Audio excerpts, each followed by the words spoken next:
MSc ಎಷ್ಟು ಬರ್ತಿದೆ mask ಅಷ್ಟು ನಂದೆ. ಎತ್ಕೋ ತಗೊಂಡೋಗ್ಬಿಡು, 2 ಗಂಟೆ ಮನೆಗೆ ಬಾ, ರೆಡಿ ಆಗು, ಮತ್ತೆ ಸ್ನಾನ ಮಾಡು, ಮತ್ತೆ ಆಚೆ ಹೊರಡು.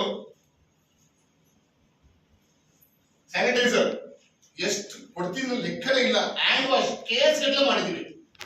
ಆ ಟೈಮಲ್ಲಿ ಬಿಗ್ ಬ್ಯಾಂಗ್ ತರ ಡಬಲ್ ಬಿ ಎಕ್ಸ್ಟ್ರಾ ಬಿ ಕೊಟ್ರು, ಟೈಟಲ್ ಜಂಪ್ ಮಾಡ್ತಾ ಬಂದು ನಮ್ಗೆ ಕೊರೋನಾದಲ್ಲಿ ನನ್ನ ಇನ್ಕಮ್ 1 ಲಕ್ಷ ಕ್ರಾಸ್ ಆಗುತ್ತೆ. ಅಂದ್ರೆ ನಾನು ಕೂಡ 4 ಜನ ಜೊತೆ ಎದುರ್ಕೊಂಡು ಮನೆಗೆ ಕೂತಿದ್ರೆ ಸಕ್ಸಸ್ ನನಗೆ ಸಿಗ್ತಿಲ್ಲ.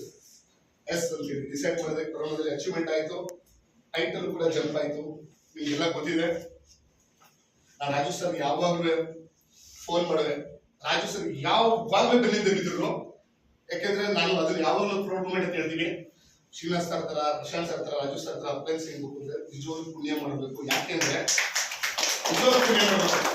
ನಾನು ಬಿಸ್ನೆಸ್ ಮಾಡ್ತಿಲ್ಲ ಆದ್ರೂ ಕೂಡ ನಾನು ಬಿಡ್ತೇನೆ. ನಾನಿಲ್ಲ ಇನ್ನೊಬ್ಬ ಇದ್ದ ರೆಡಿ ಇದೆ ಯಾರಾದ್ರೂ ಮಾಡೋದು, ಆದ್ರೂ ಕೂಡ ಈ ವ್ಯಕ್ತಿ ಮಾಡಬಲ್ರು, ಈ ವ್ಯಕ್ತಿಯಿಂದ ಆಗುತ್ತೆ ಅಂತ ಹೇಳ್ಬಿಟ್ಟು ಫೋನ್ ಮಾಡೋರು. ನಾನು ಅವ್ರಿಗೆ ಫೋನಿಗೆ ಸರಿಯಾಗಿ ರೆಸ್ಪಾನ್ಸ್ ಮಾಡ್ತಿರ್ಲಿಲ್ಲ, ಅವ್ರ ಕರೆದ ಮೀಟಿಂಗ್ ಬರ್ತಿರ್ಲಿಲ್ಲ, ಟ್ರೈನಿಂಗ್ ಬರ್ತಿರ್ಲಿಲ್ಲ. ನನ್ನ ಅಚೀವ್ಮೆಂಟ್ ಏನಕ್ಕೆ ಇಷ್ಟು ಲೇಟ್ ಆಗಿದೆ ಅಂದ್ರೆ ನಾನು ಮಾಡಿರೋ ಮಿಸ್ಟೇಕ್. ಮೀಟಿಂಗ್ ಬರ್ತಿರ್ಲಿಲ್ಲ, ಟ್ರೈನಿಂಗ್ ಬರ್ತಿರ್ಲಿಲ್ಲ, ಫೋಕಸ್ ಆಗಿರ್ಲಿಲ್ಲ. ಇವೆಲ್ಲವೂ ನನಗೆ ಹೊರತಾ ಬೀಳ್ತಿತ್ತು. ಯಾವಾಗ ರಾಜು ಸರ್ ನಾನು ಅನೌನ್ಸ್ ಮಾಡಿದೆ, ರಾಜು ಸರ್ ನಾನು 2023 ಡಿಸೆಂಬರ್ GRD ಹೊಡೆದೇ ಹೊಡಿತೀನಿ, ಅದನ್ನ ನೋ ಡೌಟ್ ಸರ್, ಏನಾದ್ರೂ ಆಗ್ಲಿ ಮಾಡೇ ಮಾಡ್ತೀವಿ ಸರ್ ಅಂತ ಅವರು ಕಾನ್ಫಿಡೆನ್ಸ್ ಆಗಿದ್ರು. ಈ ಸರ್ ಹೊಡಿತಾರೆ ಅಂತ ಹೇಳ್ಬಿಟ್ಟು 2023 ಆ ದಿನ ಬಂತು. ತುಂಬಾ ಡ್ರೀಮ್ ಇತ್ತು, ಅವಮಾನಗಳು, ಅಪಮಾನಗಳು, ಅನುಮಾನಗಳು ಲೈಫಲ್ಲಿ ಬೇಕಾದಷ್ಟು ಆಗಿತ್ತು. ಎಲ್ಲದಕ್ಕೂ ಸಾಲ ಸಮಯದ ತೀರಿಸುವಂತದ್ದು ಏನಪ್ಪ ಅಂದ್ರೆ ಸಾಧ್ಯ. ಅವತ್ತು ನಾನು GRD ಅಚೀವ್ ಮಾಡಿದೆ. ಫೋನ್ ದೊಡ್ಡ ಸೆಲೆಬ್ರೇಷನ್ ಆಯ್ತು. ಹೇಳ್ತಾರೆ ಈಗ ಎಲೆಕ್ಷನ್ ನಡೀತಿದೆಯಲ್ಲ, ಎಲೆಕ್ಷನ್ ನಡೆದ ತಕ್ಷಣ ಮತ್ತೆ ಡೆಲ್ಲಿಗೆ ಬರಪ್ಪ ಅಂತ ಕರೀತಾರೆ. ಹಾಗೆ ರಾಜು ಸರ್ ಹೇಳಿದ್ರು ನಡೆಯಪ್ಪ ಡೆಲ್ಲಿಗೆ ಅಂತ. ಡೆಲ್ಲಿ ಕರ್ಕೊಂಡು ಹೋದ್ರು. ಪ್ರಸಾದ್ ಯಾರು ಅಂತ ಯಾರು ಕೂಡ ಗೊತ್ತಿಲ್ಲ. ನಾನು ಫಿಲ್ಟರ್ ಯಾವಾಗ ಜಾಸ್ತಿ ಮಾಡ್ತೀನಿ, ನೀವು ನೋಡಿದ್ರಲ್ಲ ಆನರ್ ಮಾಡೋದು ಸುರೇಖಾ ಭಾರ್ಗವ್ ಕೇಳಿ ನನ್ನ ಜೀವನದಲ್ಲಿ ಬದುಕಿರೋವರೆಗೂ ಆಗ್ತಿತ್ತು. ಇವತ್ತು ಆನರು ಮಾಡಿಸಿದ್ರು. ಎಲ್ಲವೂ ಕೂಡ ರಾಜು ಸರ್ ಸೇರಿದ ಕ್ರೇಟು. ಆ ದೊಡ್ಡ ಆನರ್ ನನಗೆ ಸಿಕ್ತು.